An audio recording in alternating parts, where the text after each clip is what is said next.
Mister ladies வியூவர்ஸ்க்கு வணக்கம். நிறைய பேரு கிளினிக் வந்து கேக்குறவங்க இல்ல ஆன்லைன்ல கேக்குறவங்க சொல்ற விஷயம் உங்களுக்கும் இந்த கம்ப்ளைண்ட் இருக்கலாம். அது என்னன்னு பார்த்தோம்னா, மாசம் மாசம் பீரியட்ஸ் ஒழுங்கா வரல.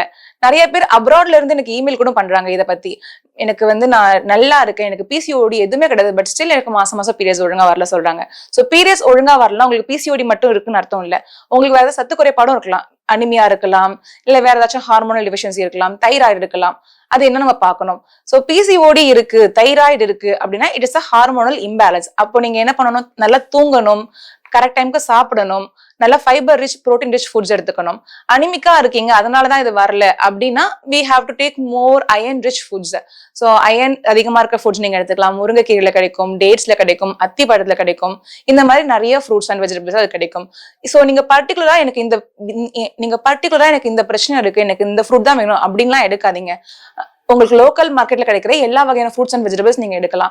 இப்போ சில பேர் ஆன்லைன்ல பார்த்துட்டு எனக்கு ஆப்ரிகாட் வேணும், ப்ளூபெரிஸ் வேணும் அப்படின்னு சொல்லிட்டு நீங்க அதை போய் எடுக்க போவீங்க. ஆனா அதெல்லாம் ரொம்ப எக்ஸ்பென்சிவ். இதெல்லாம் 200 300 அப்படி இருக்கும். அதெல்லாம் அந்தந்த ஊர் மக்களுக்கு அது ஹெல்ப்ஃபுல்லா இருக்கும்.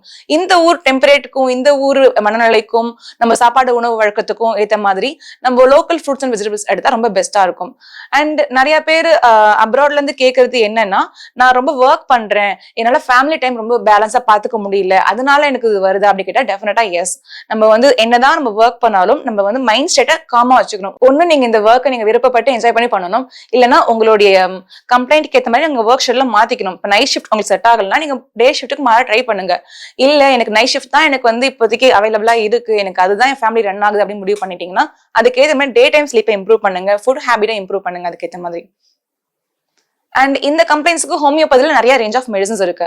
ஸோ நம்ம ஹோமியோபதியில உங்களோட கம்ப்ளைண்ட் என்னன்னு கேட்டு உங்களோட மைண்ட் ஸ்டேட் பார்த்துட்டு உங்க ஃபுட் ஹேபிட் பார்த்துட்டு அதுக்கேற்ற மாதிரி டயட்டும் கஸ்டமைஸ் பண்ணி கொடுப்போம், மெடிசன்ஸும் நிறைய இருக்கு. ஸோ இந்த மாதிரி பீரியட்ஸ் ஒழுங்கா வரல அப்படிங்கிறப்போ நீங்க இதை எப்படிலாம் ஹேண்டில் பண்ணலாம், உங்களுடைய ஃபுட் ஹேபிட்டை ரெகுலேட் பண்ணணும். கரெக்டா நீங்க 3 வேளை சாப்பிட்டாலும் இல்ல இன்டர்மீடியன்ட் ஃபாஸ்டிங் வந்து 2 வேளை சாப்பிட்டாலும் கலோரியை பேலன்ஸ்டா நீங்க எடுத்துக்கணும். உங்க ஃபுட்ல மேக்ஸிமம் நீங்க ஃபைபர் அதிகமா இருக்க மாதிரியும் புரோட்டீன் அதிகமா இருக்க மாதிரியும் பாத்துக்கோங்க. புரோட்டீன் அதிகமா எடுத்தா கண்டிப்பா நம்ம ஒர்க் அவுட் பண்ணணும். ஸோ நீங்க அதுக்கு ஏற்ற மாதிரி ஒர்க் அவுட்டும் பண்ணுங்க. அண்ட் ஃபேட் அண்ட் கார்போஹைட்ரேட் இருக்க ஃபுட்டை கம்மி பண்ணிக்கோங்க. ஃபார் எக்ஸாம்பிள் ஜங்க்ஸ் அண்ட் ரைஸ்லாம் லிமிட்டடா எடுத்துக்கோங்க. கம்ப்ளீட்டா அவாய்ட் பண்ணணும் கிடையாது. ப்ராசஸ்டு ஃபுட்ஸும் அண்ட் சுகரும் நீங்க கம்ப்ளீட்டா அவாய்ட் பண்ணா பெஸ்டா இருக்கும். அண்ட் கஃபைன் அதிகமா இருக்கிற ஃபுட்ஸ், கொக்கா அதிகமா இருக்கிற ஃபுட்ஸ்லாம் வந்து நீங்க ரெடியூஸ் பண்ணிக்கோங்க. Packed items, cool drinks, anything நம்ம கமர்ஷியலா கிடைக்கிற ஐட்டம்ஸ் நீங்க ஃபுல்லா அவாய்ட் பண்ணிட்டு மேக்ஸிமம் ஹோம் மேடா ஃப்ரெஷ்ஷா எடுத்துக்கோங்க. இதுக்கு நீங்க என்னென்ன டெஸ்ட் பண்ணலாம் பார்த்தோம்னா, தைராய்டு ப்ரொஃபைல் பார்க்கலாம், அண்ட் பிசிஓடி இருக்கான்னு பார்க்கறதுக்காக நீங்க அல்ட்ராசவுண்ட் எடுத்து பார்க்கலாம், அண்ட் ஹார்மோனல் ஸ்டடி பண்ணி பார்க்கலாம், டெஸ்டோஸ்டிரான், எஃப்எஸ்ஹெச், எல்ஹெச்லாம் பார்க்கலாம். அண்ட் நார்மலா கம்ப்ளீட் பிளட் கவுண்ட் பார்க்கும்போது உங்களுக்கு ஹெச்பி எந்த அளவுக்கு இருக்கு, ஹீமோகுளோபின் கரெக்டா இருக்கான்னு தெரிஞ்சுக்கும். அண்ட் இது இல்லாம சில கம்ப்ளைண்ட் காமனா இருக்கு, விட்டமின் டி கம்மியா இருக்கு, விட்டமின் பி12 கம்மியா இருக்கு நிறைய பேருக்கு, அதனாலயும் நிறைய கம்ப்ளைண்ட்ஸ் நமக்கு வருது, அதனாலயும் வீக்னஸ் வரலாம். அண்ட் சில பேருக்கு இந்த பிசிஓடி கூட மத்த கம்ப்ளைண்ட் இன்டர்லிங்க் ஆகிருக்கும். அவங்களுக்கு பிசிஓடி இருக்கலாம், கூடவே தைராய்டு ரெண்டு காம்பினேஷனா இருக்கலாம். சோ நீங்க இதுக்காக இது மட்டும் எடுக்கணும், இதுக்காக இது மட்டும் எடுக்கணும் அப்படின்னு நீங்க பண்ணக்கூடாது. உங்களுக்கு இருக்க எல்லா கம்ப்ளைண்ட்டும் நீங்க டாக்டர் சொல்லும் போது தான் அவங்க உங்களுக்கான பெஸ்ட் மெடிசன்ஸ் கொடுக்க முடியும். அண்ட் சில பேர் மெடிசன்ஸ் வாங்கிப்பாங்க, ஆனா வந்து 3 மந்த் வரைக்கும் அந்த 1 மந்த் ஆஃப் மெடிசன் வச்சிட்டு வந்துட்டு கம்ப்ளைண்ட் சரியா போல சொல்லுவாங்க. அப்படி பண்ணக்கூடாது.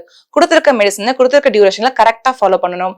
அண்ட் டாக்டர் சொல்ற இன்ஸ்ட்ரக்ஷன் நீங்க கரெக்டா ஃபாலோ பண்ணும்போது தான் நம்ம விருப்பப்பட்ட ரிசல்ட் நமக்கு கரெக்டா கிடைக்கும். சோ இதுல வந்து கன்சிஸ்டன்சி ரொம்ப முக்கியம்.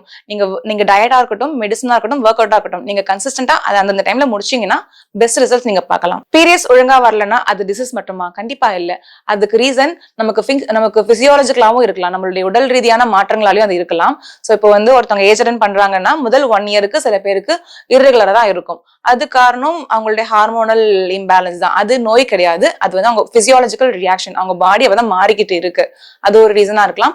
அண்ட் சில பேருக்கு ஆஃப்டர் சம் டிசீஸ்க்கு அப்புறம் ரொம்ப சிவியர் ஃபீவர் வந்ததுக்கு அப்புறமா அவங்களுக்கு வந்து பீரியட்ஸ் வராம இருக்கலாம் 1 மந்த்துக்கு, அது ஓகே. பட் அதுவே ஒரு 3-4 மாசத்துக்கு அந்த மாதிரி ஆகுதுன்னா அது அப்நார்மல். அண்ட் சில பேருக்கு பிரெக்னன்சிக்கு முன்னாடி பீரியட்ஸ் வராம இருக்கும். ஸோ பீரியட்ஸ் வரலன்னா அது பிரெக்னென்டா கூட இருக்கலாம் ஆஃப்டர் மேரேஜ் பிரெக்னன்சி ட்ரை பண்றவங்களுக்கு. அண்ட் 40 வயசுக்கு மேல இருக்கவங்களுக்கு பீரியட்ஸ் வரலங்கிறப்போ அவங்களுக்கு வந்து மாத விடாய் சொல்லுவாங்க, மாத விலக்குன்னு சொல்லுவாங்க, மெனோபாஸ், அதனாலயும் இருக்கலாம். ஸோ இந்த மெனோபாசல் விமன்ஸுக்கு பீரியட்ஸ் ஒழுங்கா வராது, விட்டு விட்டு வரலாம். அண்ட் பீரியட்ஸ் தள்ளி போகலாம், இல்லைன்னா பீரியட்ஸ் ஒரு 6 மாசத்துக்கு வராமலும் இருக்கலாம். அண்ட் அவங்களுக்கு ஃப்ளோ முன்ன பின்ன இருக்கும், ஃப்ளோ வந்து கம்மியாவும் இருக்கலாம், ரொம்ப எக்ஸசிவ் ஃப்ளோவாகவும் இருக்கலாம். அதுக்கேற்ற மாதிரி நம்ம டாக்டரை கன்சல்ட் பண்ணி மெடிசன்ஸ் எடுத்துக்கணும். ஸோ மாதவிடாய் மெனோபாஸ் ஆக போறவங்க பீரியட்ஸ் வரலங்கிறதுக்காக மருந்து எடுக்கணும் அவசியம் கிடையாது. அவங்க நல்ல ஃபுட் எடுத்து நல்ல ரெஸ்ட் எடுத்தாலே போதும். மற்ற ஏஜ் குரூப்ல இருக்கவங்க மெடிசன்ஸ் எடுத்து அதை கரெக்ட் பண்ணிக்கலாம். இயர்லி ஒன்ஸ் சில பேருக்கு பீரியட் ஸ்கிப் ஆகும், அது டோட்டலி நார்மல். எவ்ரி மந்த் எனக்கு ஸ்கிப் ஆகுது, எவ்ரி மந்த் சைக்கிள்ஸ் மாறி இருக்குன்னா அது வந்து அப்நார்மல். இப்போ பீரியட்ஸ்ங்கிறது எப்படி வரணும், மென்சஸ் வந்து எப்படி இருக்கணும்? மென்சஸோட cycle according to general theory படி பாக்குறப்போ நமக்கு இது 28 டேஸ் சைக்கிள் சொல்றாங்க. அது 25 டேஸாவும் இருக்கலாம், 30 டேஸாவும் இருக்கலாம்.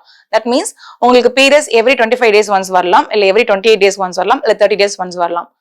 பீரியட்ஸோட ஃப்ளோ எத்தனை நாளைக்கு இருக்கணும்? ஆவரேஜா ஒரு சில பேருக்கு 5 டேஸ் இருக்கும், பட் 3 டேஸும் இருக்கலாம், 7 டேஸும் இருக்கலாம்.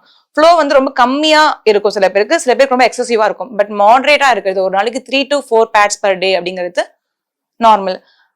எப்பயாச்சும் ஒகேஷனலி கம்மியா இருக்கிறது okay, but every time periods ரொம்ப கம்மியா வருதுனாலும் அது அப்நார்மல் தான். பீரியட்ஸ் வராம இருக்கிறது மட்டும் ஒரு பிரச்சனை கிடையாது. பீரியட் ரொம்ப கம்மியா வந்தாலும் பிரச்சனை தான், பீரியட் ரொம்ப அதிகமா வந்தாலும் பிரச்சனை தான், அதிக நாட்களுக்கு இருந்தாலும் அது பிரச்சனை தான்.